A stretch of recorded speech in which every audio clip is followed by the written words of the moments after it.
دیارە ئێمە وەکو فراکسیۆنی کۆمەڵی ئیسلامی لە سۆنگەی هەستکردن بە بەرپرسیارەتی شەرعی و یاسایی بەرامبەر بە خەڵک و کۆمەلگاکەمان و بە هاوبەشی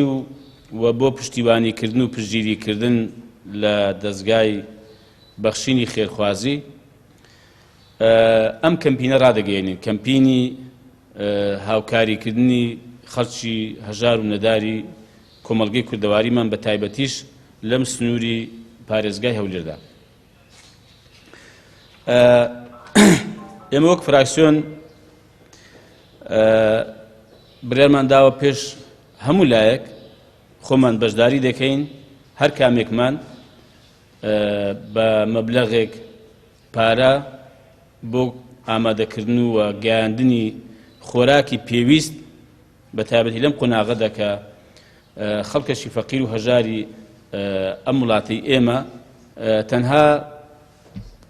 بژێوی ڕۆژانەیان پەیدا کردووە. گای خێرخوازی بەخشین و ستافەکەیەوە دەستخوێژێکی زۆرمان هەیە بۆ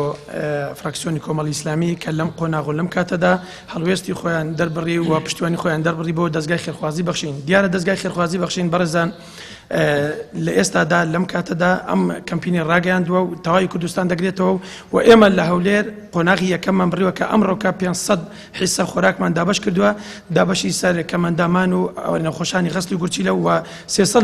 لە هەژارانی شاری هەولێر و دەوروبەری دابەشمان کرد. بۆیە بەڕاستی پشتیوانی فراکسیۆنی کۆمەڵی ئیسلامی بۆ ئێمە هێزێکە و بتوانین کەمپینەکەمان فراوانتر بکەین و داوا لە تەواوی خەڵکی هەرێمی کوردستانیش دەکەین، بە تایبەتی خواپێداوانی شاری هەولێر و دەوروبەری هاوکارمان بن لەم کەمپینەدا و دەتوانن بەشدار بن لەم کەمپینەدا